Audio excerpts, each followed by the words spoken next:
Hey everyone, this is aleckermit, and I'm joined today by NESkamikaze, Hi. and this is my any% single segment speedrun of Chameleon Twist 2 for the N64. And yeah, it's a great game. I just played it for the first time late 2011, and I got instantly hooked on it.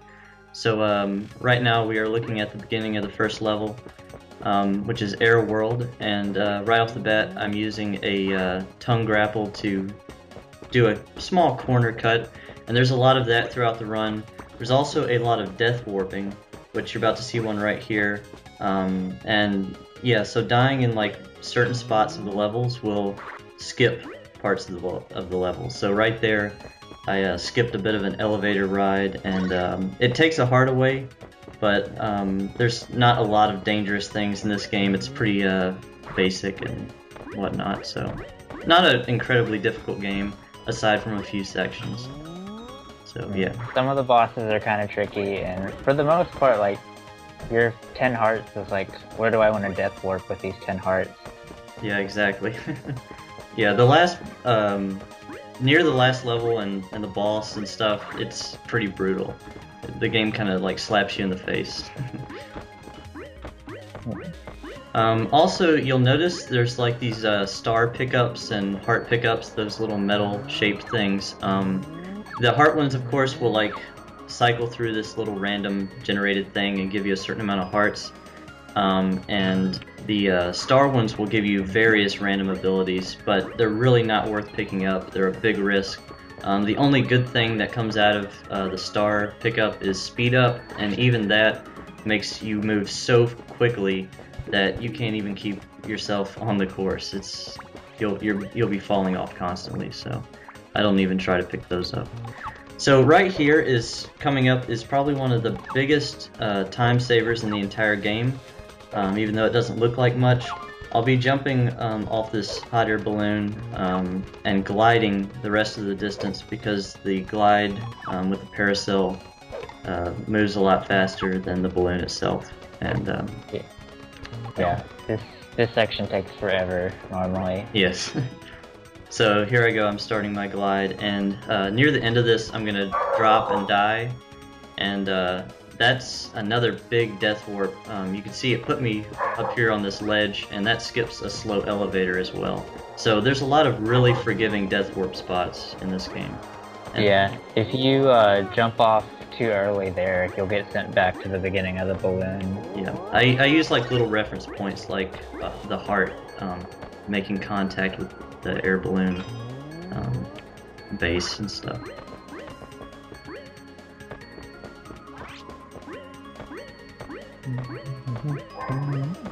Oh, and Fred is the best character. He moves faster than everyone else.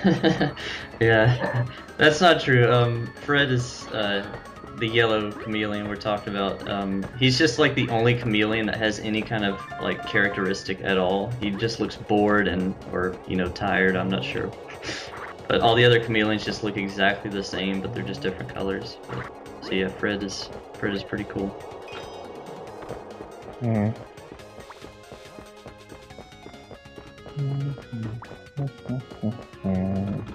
So yeah, there's some intense enemies there. I'm sure you saw that crazy dodge I had to do right there to keep from getting hit.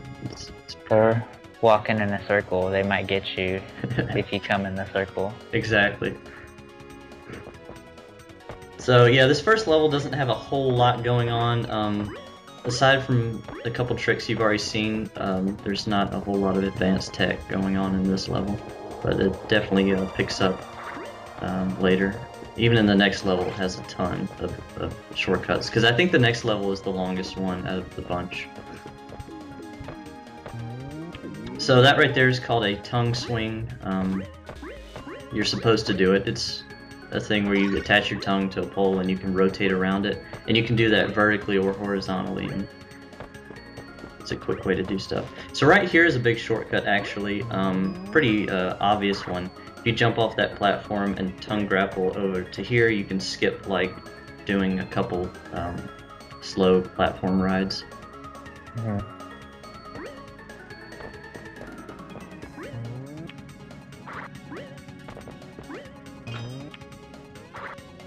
So yeah, in this game, your tongue can pretty much attach to anything. There's a few things that it can attach to, like certain moving platforms and stuff, but for the most part, it's just a sandbox. You can go almost anywhere you want to. So that leads to a lot of speedrunning opportunities. So here we're at the first boss. And this guy is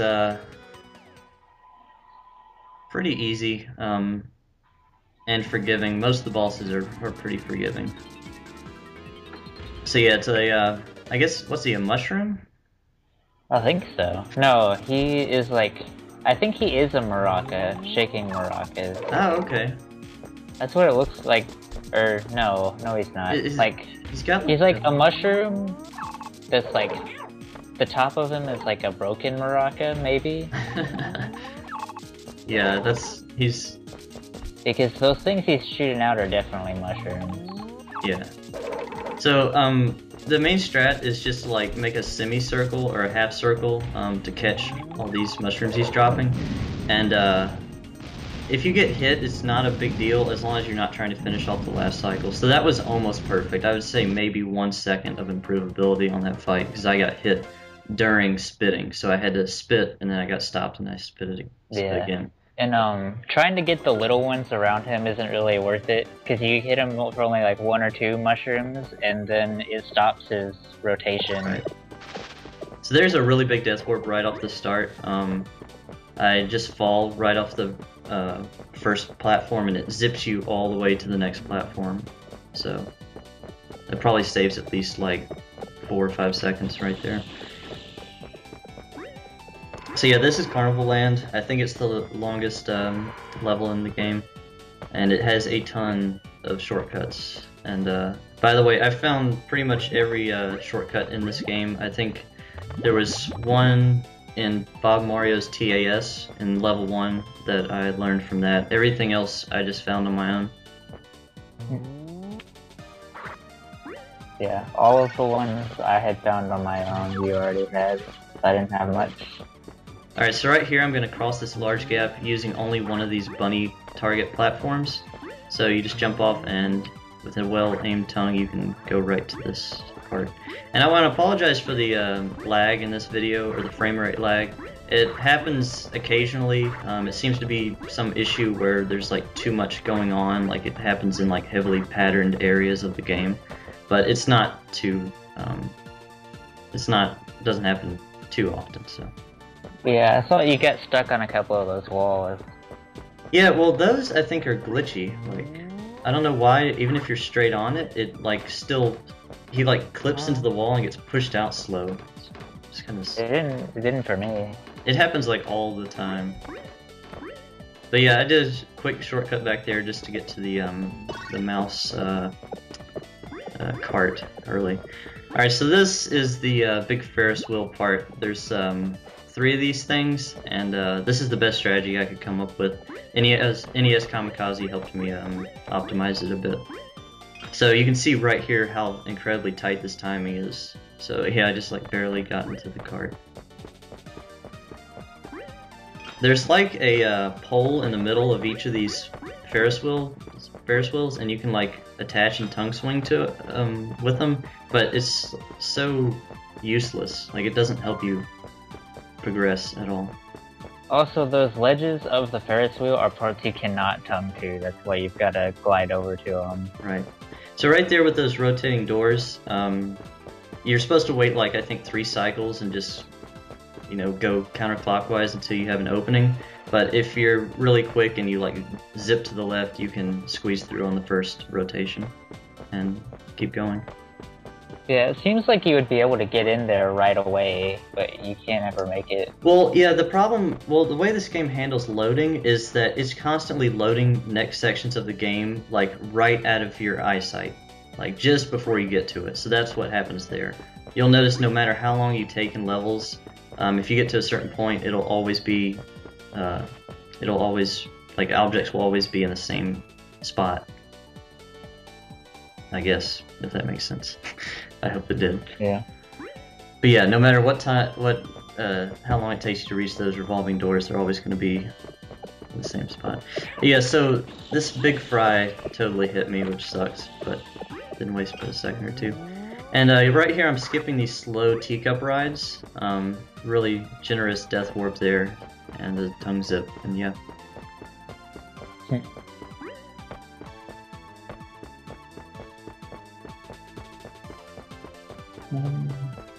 So yeah, one thing that this game has is a couple of very long straightaways of like almost nothing at all, and this is one of them. Do those trains actually go? They do, actually, yeah. They move when you get a certain distance close to them, I think, but they just move really slow. I don't know what the point is at all of riding them. They might have like one of them might have a coin on it or a star. I don't know. Gotcha.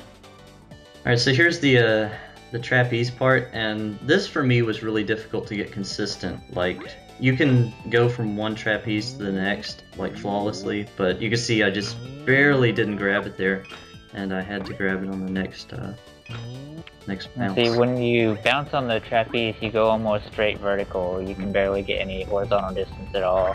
Right. Here's a death warp that not only saves me a couple seconds in distance with walking, but it also unloads those little burger guys, so they weren't in my way. And then right here, I'm going to death warp, and it brings this cylinder platform closer to me. I messed the jump up once, got it the second time. So it resets the position of the cylinder thing so I can jump on it immediately instead of having to wait for that lower one to come all the way to me. And that jump after the death warp is like 1 or 2 frames strict, so that's why I messed it up once. You just have to hold forward and like tap A right when you touch the ground to make it. So it's kind of tricky. And a funny note about this big boat, you can actually walk all the way across the base of the boat and jump off past that bunny down there, and you'll get warped up to these wood plank things, so you don't even have to do the tongue swinging, but it's actually slower than the normal route, so.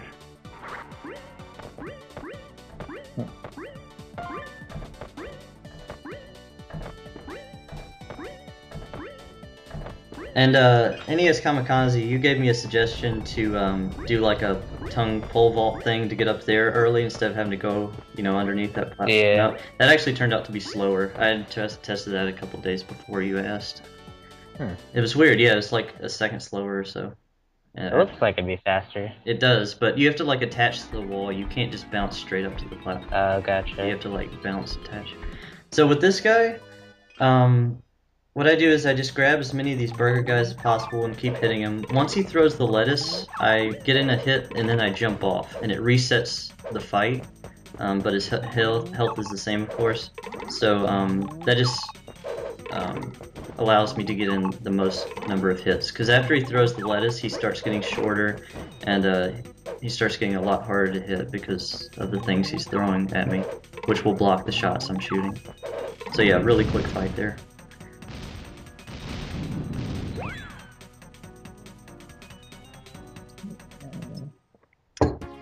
And if you don't, oh sorry, go ahead. Yeah, Iceland next. Yes, Iceland. So yeah, NESkamikaze is has the record for Chameleon Twist 1 any% single segment. So, and he knows this game. It would already be done by now. Yeah, it's like a 15-minute game because you can like skip half the levels. And all of the levels are shorter. Yeah, they're pretty short. So yeah, those coins with C on them, those are just for 100%. If you collect them all, 20 in each level, you get a costume for the level. And at the end of the game, it says you are a Chameleon Twist Master. That's it. I might go after 100% one day. It's pretty fun, I guess. So yeah, taking a hit there from that penguin was on purpose. It's just faster than trying to go around him.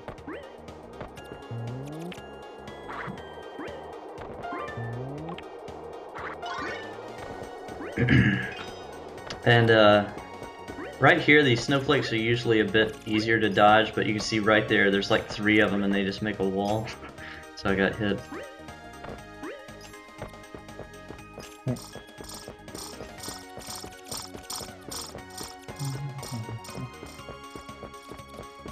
And here comes another really long stretch of nothing. Probably the biggest one in the game. Yeah.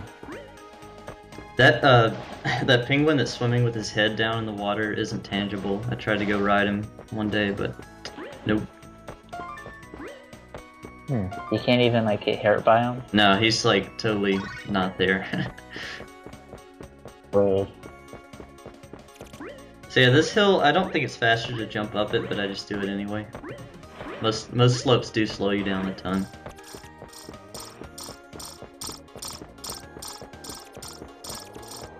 And this part here where the wind's trying to blow you off like the side, this is just about as intense as like a Goron Lullaby skip in Majora's Mask.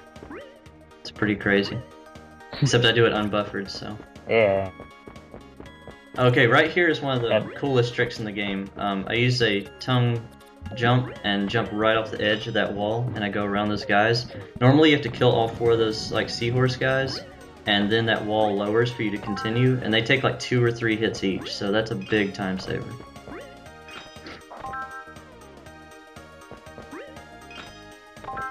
And right here I try to attach this platform. This one for some reason like 50-50, half the time you'll just drop instead of trying to jump on it. But I got it this time. But it doesn't waste much time if you miss it, so. But that was a little bit of luck that went my way. And then right here is the hockey rink. NESkamikaze convinced me to test this on emulator, and I found a really good strategy to go right to the goal. Which is still kind of tight. It's pretty tight timing-wise, but... If you miss that shot, you can be bouncing around in that hockey rink for quite some time. Yeah, like, I think my third best time up until this run was like 29 seconds in that hockey rink just bouncing around. It's so frustrating.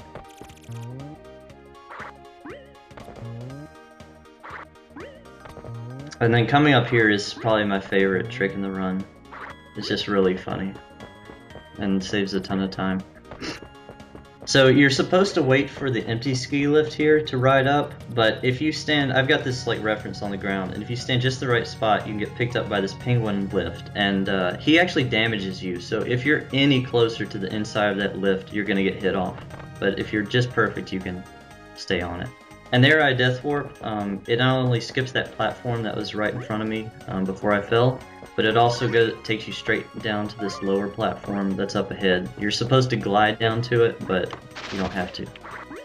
With the weird ass fish saw thing. Yeah. I don't know what they're supposed to be.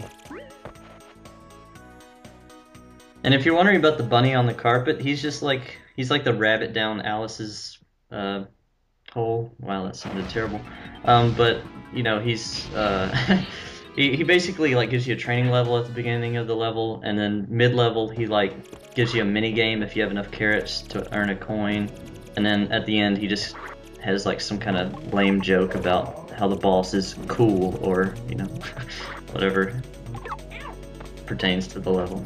So yeah, this fight is super random. Snowmen drop and you just need to collect them and shoot them back, and this fight really did not go great. It wasn't terrible, but it wasn't great. I'm trying to go for grouping, but since it's entirely random, it can just not turn out awesome sometimes. It's so easy to get hit because they're just falling, you know.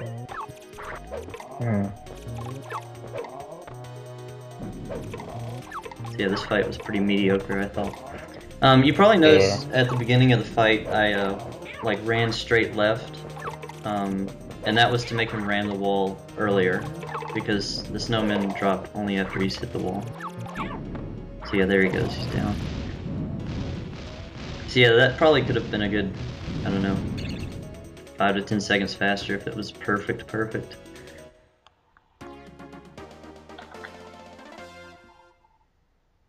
Yeah, I love how Fred, like, he does a celebratory dance, but he just looks so depressed. Alright, so this is Great Edo Land, or as I like to call it, the Great Run Ender. It's such a pain in the ass to pass. This is the part of the game where if I pass it, I'm feeling good, you know. I'm like, this could be the run. Yeah. There's just a lot that can go wrong. Read the boats. Yes, the boats are coming up soon.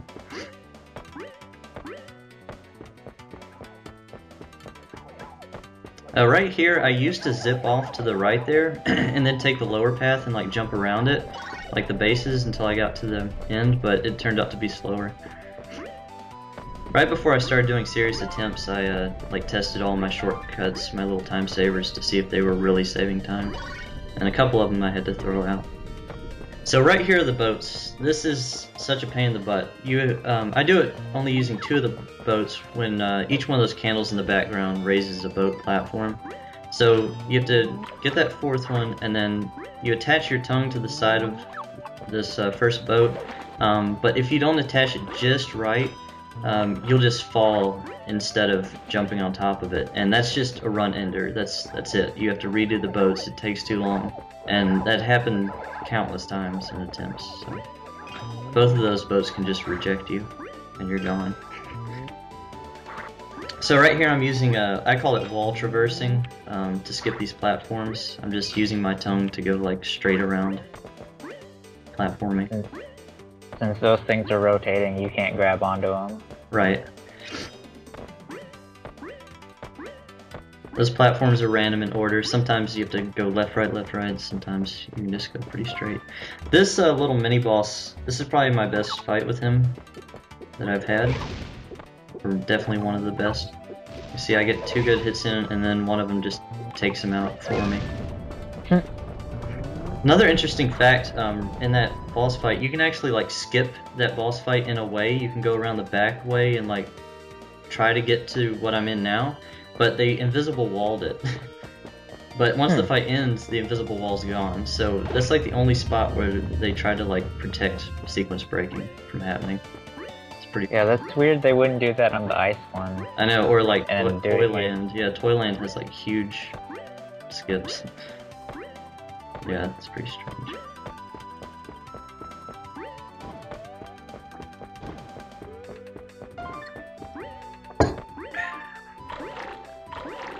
Also, you would think with those moving platforms they would actually like be any useful, but you just jump across the water.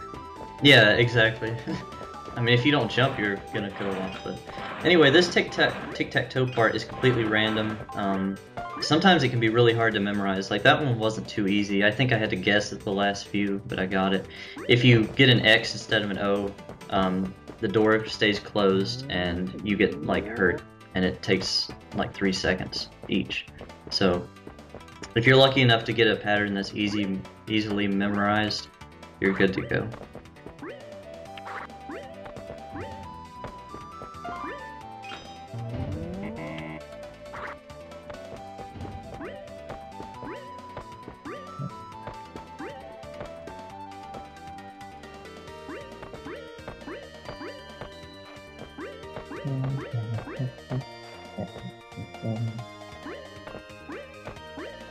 So right here, instead of staying on the upper part and like having to deal with all that moving junk, you can, I almost slipped off, but you can, if you jump and hold upright, you can just ride the roof.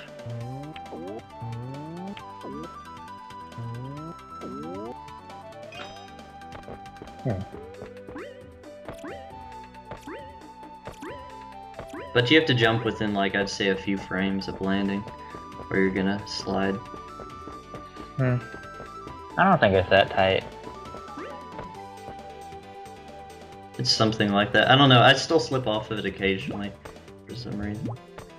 Okay, so right here, you see those green platforms? Those things take forever naturally, but if you go around here and like zip and then jump, it loads the upper area, and when you fall, it thinks you fell from up there, so it puts you up there after you die.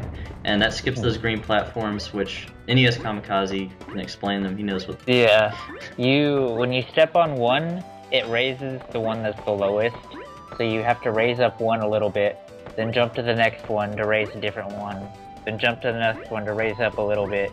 And you can only raise them up a little bit at a time, so you probably gotta jump on all of them 4 or 5 times a piece, and it takes a very long time. So yeah, that death warp I did back there skipped all of that, so that's great. You can actually do a cool pole vault jump to get on this side of the pendulum thing early, but it's just so tight. And if you try it and get close and don't get it, you have to wait another cycle to get up there. So. It's good for segmented or TAS, but it screwed me over more than helped me. I never got it in an actual run attempt, even when I was like trying almost every time. Alright, so this is the great Edo Land boss. He's a frog dude. And normally after you hit him 4 or 5 times, he'll jump into the water, swim underwater for a bit, then he'll come up and like do this tongue attack a few times, and then he'll repeat. But if after the 4th or 5th hit you kill yourself, it resets the fight. So I can just keep doing 4 hits over and over and over and over without any without him jumping in the water and swimming around and wasting time. So although it's kind of boring and whatnot, it's definitely very fast. And getting 4 hits in, right? Getting 4 hits in makes sure there's always like a flame available for you to shoot.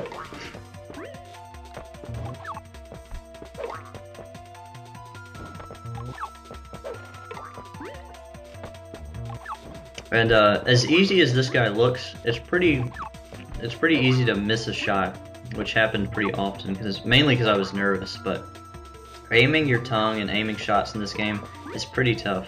It's not as like it's not as fine-tuned as in the first game. You have to do like an aiming your tongue. Go ahead. No, I was thinking just aiming your tongue in general in this game is more difficult than it is in the first one. Is it that the tongue like moves faster and stuff, or what? That's to start with, it does. Yeah. I don't know. It just feels looser. Yeah, and aiming shots, it's like you have to literally do the ESS position like in Ocarina of Time, or even finer than that, it seems. So this is Toyland. This is by far my favorite level. It's just got awesome music and it looks great too. And it's got a lot of skips. So right here, I'm skipping this whole corridor part where you get like locked in with these angry ball guys. You can see them there for a second. So I'm going all the way around that, that's when you're locked in there. You have to kill each one of them before you can progress. I also death warped right after getting to the other side, which resets these revolving platforms, and that lets me attach to the green one and jump on top of it. If you try to go straight to that green platform with your tongue, you're probably not going to be early enough, and you can't get on top of it. It's very strict, but possible.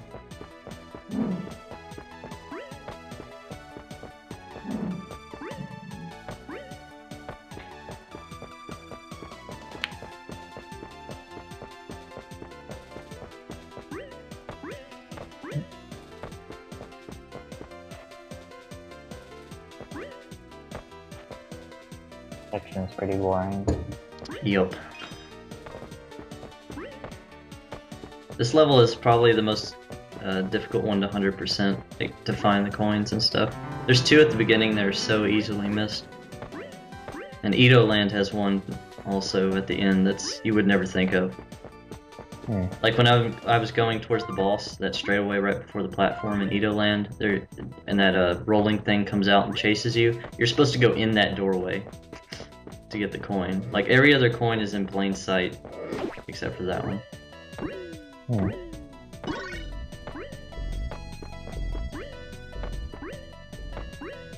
So right here I made a stupid fall.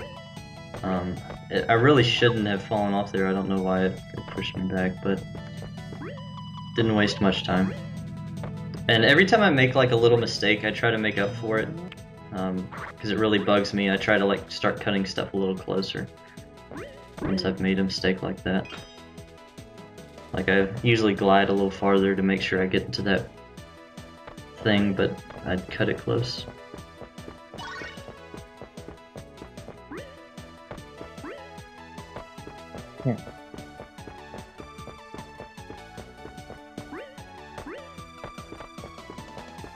This level and the next one, which is the last level, both of them have bosses that can vary the run's time up to like 15 to 20 seconds or more, just out of luck, like what the bosses decide to do. It's really shitty.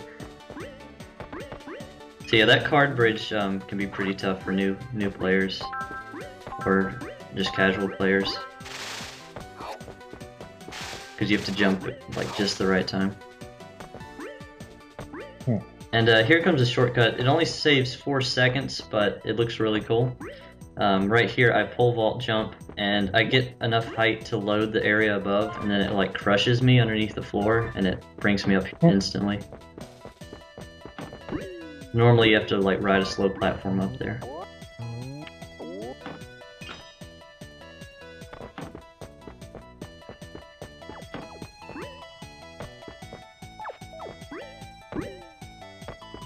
And the boss is coming up now.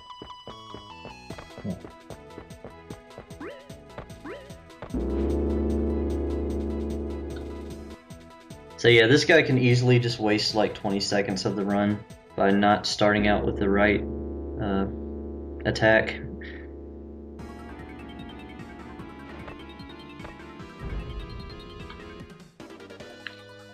Yeah, he is annoying as hell.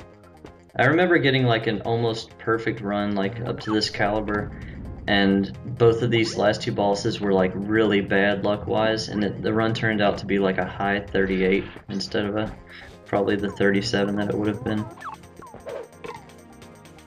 So yeah, I got the cannonball attack right off the bat, which is, I believe is the best thing to start with.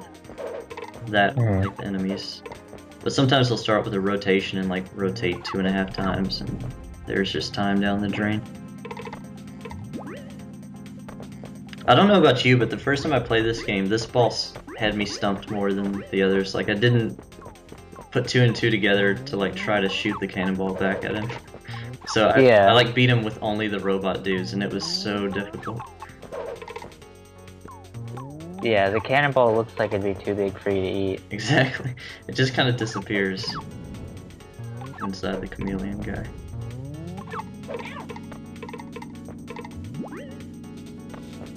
Also, what's the number 2 on him? I don't understand that. Was like the big robot in the main level that was like laying down that you ran across, was that number 1? I don't know. There's It's some a good thing to look into. Exactly, there's some backstory to that, I know it. I'm sure when they were making this toy robot, they designed a backstory behind this number. I'm gonna have to call Japan Supply, whoever developed this? Japan System Supply? Yeah. They can supply us with the answer. I wonder if they're around anymore. I don't know. They make pretty good games. Good idea. You know. Let's look it up really quick. Alright, so this is Pyramid Land, the last level.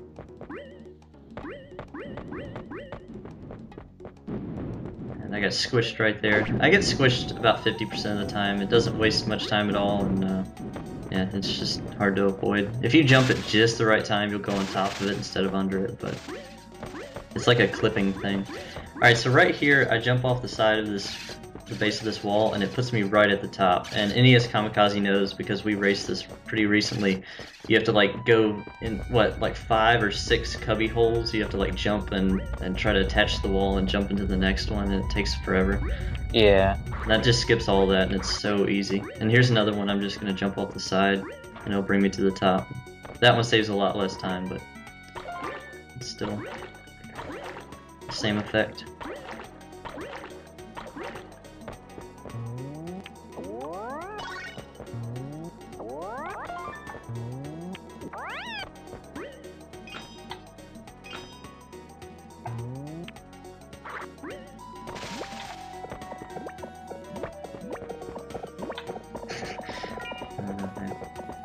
Those things always crack me up. The happy obelisk.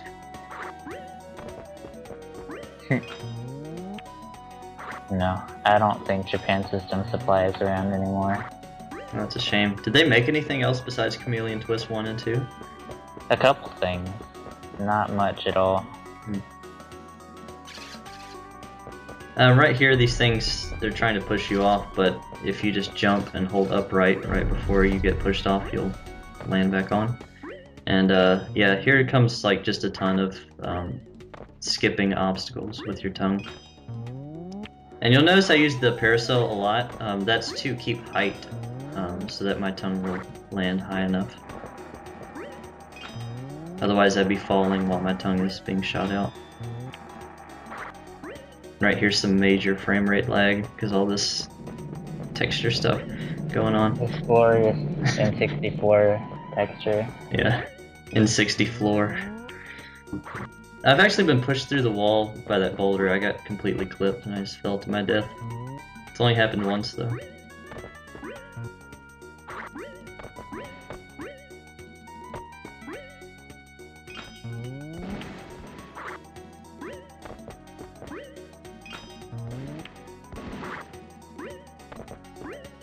So here comes like either the most rewarding or devastating part of the run, of course, the end. And yeah, you can just be destroyed by luck by two big things coming up here. But first, right here, I'm gonna jump off straight ahead into the distance, and if you get enough height, you'll skip a few platforms and get put up here.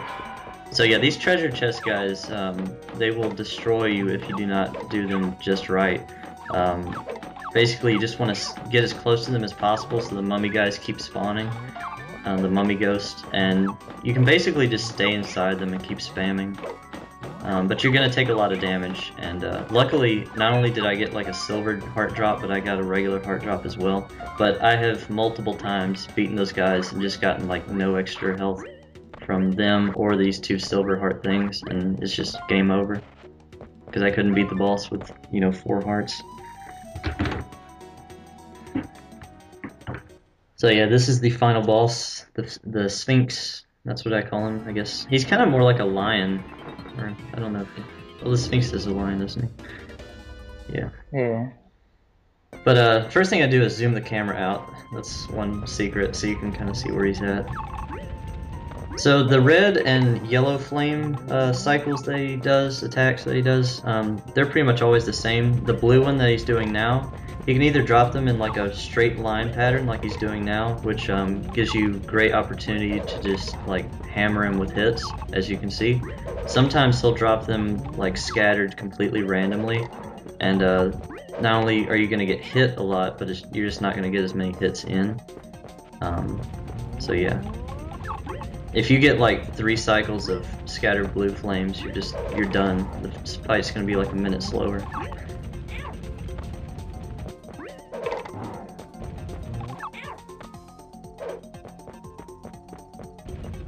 So yeah, the strat here is just grab flame, shoot him back, and that was like a bad cycle. I didn't get a hit in. And then here's the scattered flames, which I did okay at.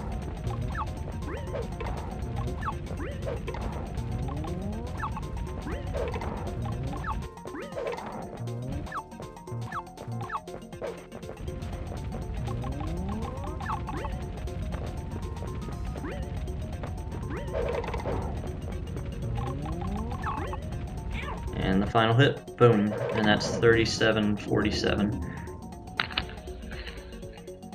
And yeah, the space-time continuum rips to shreds, and you get sucked through a vortex.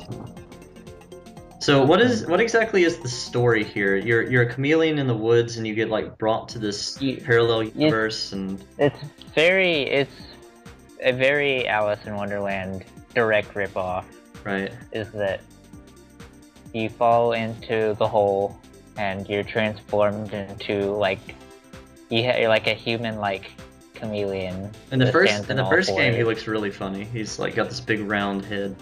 Doesn't really look like a chameleon at all. Yeah. Nah. I always thought he was like supposed to be some kind of stuffed animal or something, because actually there's a quick reference to Chameleon Twist 1 in this game. If you saw back at the Claw game in Toyland, I wasn't really in there, but there's these little stuffed animals at the bottom, and one of them is the blue chameleon from Chameleon Twist 1. Yeah. Yeah. In Chameleon Twist 1, during the ending, the level is not a level that's in Chameleon Twist 2 at all, and it's probably like a more difficult looking level than any of the actual levels in the game.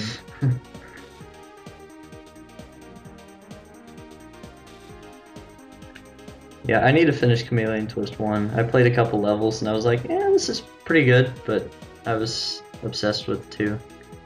Yeah, I like 1 better, personally. Yeah, I'll definitely have to finish it. So, there not quite as many attempts to break it since you can't attach to walls. Yeah, that's a big thing. Like that's why I had to speedrun this, because like I played it for the first time and I loved it, and then I started looking for tricks and it was just like bam, bam, bam. You know, I was just finding one thing after another and just saving time and time. And you know, and then I was like, does anyone have a best time for this game, or you know, and like everyone's like, what is this game? You know, so I knew I had to show it some justice and you know. Get the word out on the game at least. Yeah, here's a part like that doesn't exist in the actual game. These logs and stuff, and that's where the rabbit lives. Is he in the first game as well? Yeah. Okay. The rabbit. And he basically says something like exactly like this. Come see us again sometime.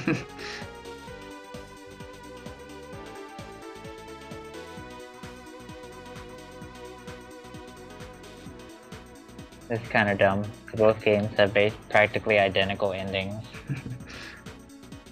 So yeah, and he's magically turned orange now too. Like he used to be yellow.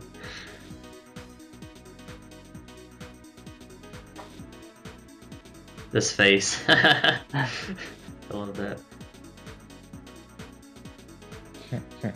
So yeah. See, well, let's see, what first came first? Banjo-Kazooie. Maybe they stole the backpack idea from Banjo-Kazooie, I don't know. I don't know which came out first. I know this is 1998, and I think Kazooie was also 1998. Who knows?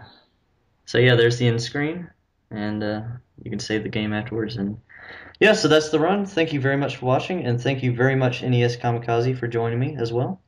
No problem. And yeah, we'll see you next time. Bye. See ya.